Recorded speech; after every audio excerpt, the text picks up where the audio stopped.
Vamos entrar agora num tópico então relacionado aos minoicos, que é esse aqui. Estrutura labiríntica de quase 4.000 anos é descoberta em Creta, na Grécia. Estrutura monumental e labiríntica foi descoberta na colina Papoura, em Creta, e se relaciona à primeira civilização da Europa. Essa primeira civilização da Europa a qual o Eric Moreira se refere aqui são os minoicos, né? Que é um povo que de fato a gente tem em termos de estrutura, de grandes construções e tal na Europa, é um dos povos mais antigos que a gente tem registro arqueologicamente, né? Claro que eles não brotaram do chão de Creta, eles chegaram lá de alguma forma, então não são os primeiros humanos da Europa. Não confundir essas coisas, né? E Creta, né, só para mostrar um mapa, para não ficar no ar. É, aqui, isso aqui é o Mediterrâneo, né? Pode ser esse aqui. E aqui a gente tem a ilha de Creta.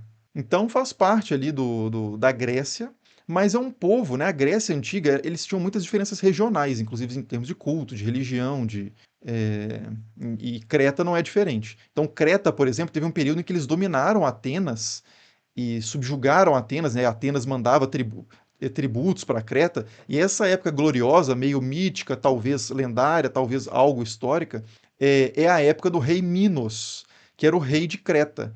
O rei Minos, que a gente encontra na mitologia, ele é o pai do Minotauro. Não é o pai, na verdade. Mas o Minotauro é o touro de Minos. Por que ele não é o pai? Porque, na verdade, o Minotauro é filho da mulher de Minos, mas não é filho de Minos. Como que isso acontece, né? Vamos pegar o Minotauro aqui. Esse aqui é um. Pode ser esse aqui, ó. Teseu e o Minotauro. Como que acontece isso? O que acontece é o seguinte: que o rei Minos, segundo a história da mitologia, né? Deixa eu botar esse aqui. Ele era o rei de Creta, ele passa a controlar Creta, assume a soberania sobre Creta, e aí ele pede a aprovação de Poseidon, que é um deus muito importante, até porque, cadê o mapa? E muito importante para os cretenses, porque afinal de contas Creta é uma ilha, né? Então o deus dos mares, que é Poseidon, é fundamental aqui. Você garantir o favor do deus dos mares é fundamental. Então Poseidon envia para Minos, para esse rei de Creta, um touro branco, muito bonito, e esse touro, que o texto, quem conta esses mitos, né, faz questão de dizer da beleza, do deslumbre, da sacralidade aparente desse touro. A gente poderia imaginar ele até brilhando, de certa forma, ele sai do mar, e aí Minos deveria sacrificar esse touro para Poseidon. Só que quando Minos vê o touro, ele acha aquele touro tão bonito, tão diferente, fica tão espantado enfim, admirado por aquele touro que ele decide não sacrificar o touro. Ele fala assim, não, vou ficar com esse touro para mim. Né? E isso é um grande ato de soberba, né? De desrespeito aos deuses, de arrogância, de achar que tem esse direito, né? A famosa hubris que os gregos falavam, né? Essa desmedida, e isso, claro, é sempre castigado na mitologia, e Poseidon então vai castigar Minos por causa disso, porque Minos se recusou a sacrificar o touro. E que Poseidon faz? Né? Os deuses gregos são muito criativos nas suas punições. Poseidon se junta com Afrodite, que é a deusa do amor, né, erótico inclusive, e faz com que a mulher de Minos, a esposa de Minos, se apaixone pelo touro. E aí a mulher de fato se apaixona pelo touro e ela quer copular com o touro. E aí ela contrata um artesão, que é o Dédalo, né, um grande artista ali e artesão da mitologia também, constrói também o labirinto, que a gente vai chegar no labirinto daqui a pouco, fala para o Dédalo construir uma vaca de madeira, oca. E aí o que a mulher do Minos vai fazer? Ela entra dentro dessa vaca de madeira e aí o touro acasala com a vaca de madeira. Só que, claro, ele acasala com a esposa de Minos, né? E aí dessa relação nasce uma figura que é parte touro, parte humana, que é o nosso herói aqui, né? O Minotauro. Então é assim que surge o Minotauro, segundo os mitos. Esse Minotauro, ele nasce, tem uma imagem do Minotauro, inclusive quando criança, que é muito bonitinha. Minotaur Baby, deixa eu ver se eu encontro aqui. Aqui, é um desses vasos, né? De figuras vermelhas. Que é a mãe do Minotauro com o Minotauro ainda criança, né? E aí, live mais 18. A mitologia grega, as mitologias em geral são bem mais 18, né? Frequentemente são mais 18. Mas o Minotauro, ele começa a crescer e ele segundo algumas versões, ele cresce e se torna muito agressivo. A única alimentação do Minotauro é carne humana. Então ele, para ele ser contido na sua violência, na sua animalidade, ele é preso numa estrutura que é justamente o labirinto. Que o Dédalo também, contratado por Minos, esse artista que fez a vaca de madeira, ele faz também uma estrutura labiríntica da qual o Minotauro não conseguirá escapar. Então o Minotauro é colocado ali. Em outras versões também o Minotauro é colocado ali porque ele era uma vergonha para Minos, pelo que tinha acontecido, pelo como que ele tinha surgido, né? A história de como que veio a aparecer uma figura metade humana, metade touro. Então o rei Minos teria escondido o Minotauro ali no labirinto. Mas de qualquer forma, todos os mitos falam que o Minotauro, então essa figura, foi colocada dentro de um labirinto e recentemente foi encontrado um labirinto em Creta, uma estrutura labiríntica, né? Pelo menos é o que as primeiras informações sobre essa estrutura dizem, que é uma figura que lembra bastante um labirinto, e lembra de fato que eu não consegui fotos melhores. Isso aqui está no site do governo grego também, né? Ministério da Cultura grego, em que explica que como que isso foi encontrado, que era uma obra de um aeroporto que eles estão fazendo, e aí encontraram isso, mas parece que não teve ainda nenhum estudo detalhado, né? Arqueólogos ainda não foram para lá ou estão nesse momento, ainda não tem nenhum artigo publicado, não que eu tenha encontrado nenhum artigo publicado sobre esse assunto detalhando a questão. Mas, de qualquer forma, foi encontrado isso aqui, né? Um labirinto. E a gente já sabia de labirintos em Creta. Ah, e só para fechar o mito, né? Depois o Teseu aqui, que está na outra imagem que eu tinha separado aqui do. Acho que eu já saí dela, né? Teseu, que é um herói ateniense, aqui Teseu, né? Teseu, que é um herói ateniense, mata o Minotauro porque, segundo o mito também, o Minotauro era alimentado anualmente, ou de 9 em 9 anos, por sacrifícios humanos atenienses. Os atenienses tinham que enviar jovens, homens e mulheres, para serem devorados pelo Minotauro em Creta. Então, para acabar com essa opressão de uma vez por todas, Teseu, que é o grande herói de Atenas, ele vai e mata o Minotauro. Ele vai até o labirinto, e aí tem toda a história do fio de Ariadne e o pai de Teseu que pula do penhasco, né, que é o Egeu, aí daí o mar Egeu. Mas se a gente for seguir a mitologia, a gente não para nunca mais, né?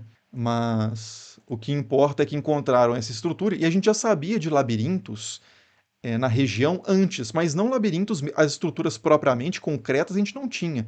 O que a gente tinha, pelo menos não que eu saiba, o que a gente tinha, isso eu sei que a gente tinha, era moedas com forma de labirinto, com a forma do labirinto representada. A gente tinha essas moedas gregas, né, da região de Knossos, que é um sítio arqueológico em Creta, que é o sítio arqueológico, inclusive, principal, né, do povo minoico, de onde eu puxei toda essa história, que é o povo de Creta, né, o povo original ali de Creta.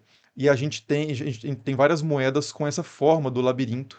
Só que repara uma coisa interessante: os labirintos das moedas, eles são diferentes dos labirintos que a gente tem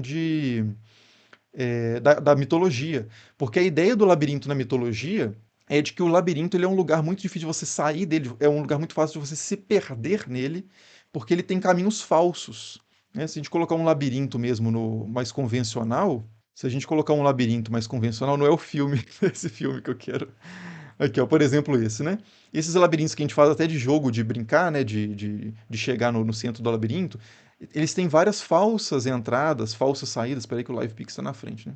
Você entra por aqui, aí você vem, aí se perde, aí vem para cá, e vem cá, e aí você percebe que se perdeu, aí tem que voltar. Então é realmente uma estrutura que faz sentido com a história mitológica, que é uma espécie de prisão, é um lugar que você não consegue sair, pela dificuldade de se locomover lá dentro, né? Só que os labirintos que a gente, inclusive o Dédalo, que é o arquiteto do labirinto, ele depois é jogado dentro do labirinto com o seu filho, o Ícaro, e aí eles escapam na famosa história do Dédalo construir asas com cera e penas de aves que passam por cima do labirinto. E aí eles fazem asas, só que aí o Ícaro quer voar alto demais, e aí a asa dele é derretida e ele cai e tem a queda de Ícaro, que é um dos principais símbolos da desmedida, né, da soberba, do querer elevar-se demais.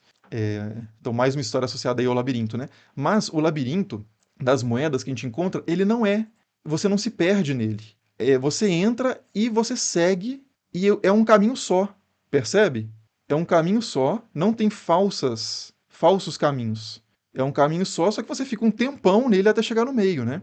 E isso é em todas essas moedas. aqui. E geralmente são 7 camadas. Então isso com certeza tem um simbolismo diferente da ideia da confusão da mitologia, e certamente é anterior aos mitos gregos, mas os mitos explicaram, né, essas estruturas, inventando essa história aí do Minotauro, mas provavelmente é uma leitura tardia de estruturas das quais eu não sabia, o povo já não sabia mais o significado, né? Quando a gente volta aqui no labirinto, aqui na notícia, né, fala que é de quase 4.000 anos.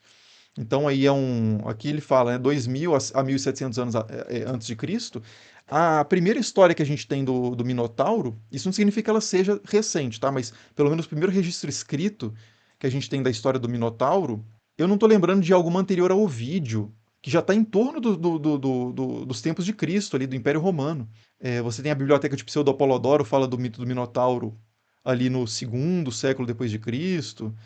É, Tem algumas versões um pouco mais antigas, assim, com uma breve menção sobre o Minotauro, mas nada tão antigo quanto isso, né? Então, quando a gente fala assim em Grécia Antiga, a gente não está falando de um período só, é uma longuíssima história. E as pessoas na história grega antiga mais recente, elas já não entendem muito bem o passado da Grécia exatamente, né? Então tem toda uma confusão, também uma transmissão de conhecimento, com deformações e inovações, ressignificações. Então, o que me parece, assim, de novo, eu não vi nenhum estudo ainda preciso sobre essa questão, acho que não saiu. Mas se eu fosse chutar, eu diria que essa estrutura era algum tipo de altar, algum tipo de santuário, talvez até recebesse sacrifícios humanos, e a partir dessa realidade arquitetônica e cultica, desenvolveu-se o mito do Minotauro, que a forma do touro, deuses representados com chifres, né? Isso é muito comum em divindades solares, tanto da região ali de Canaã, como Baal, como o próprio El, é, como na divindades solares e celestiais de uma forma geral, né? É, como na Grécia também. Então, se eu fosse chutar, né, eu diria que o Minotauro provavelmente, na verdade, era talvez um sacerdote usando uma máscara de touro, fazendo referência a um deus solar representado pelo Sol, que de novo é muito comum esse tema do deus solar com chifres. E esses elementos culticos e arquitetônicos foram a base da invenção do mito posterior do Minotauro. Mas assim, de novo, né? Isso aí é um palpite meu, assim, por alto. Mas o labirinto, né? Esse labirinto de Knossos aqui mais antigo que a gente tem, ele não tem caminhos falsos. Isso aqui talvez tenha um simbolismo, né, de um percurso iniciático de alguma forma, de um longo deslocamento, que faz parte da liturgia, né, da vivência da religião ali naquele santuário especificamente.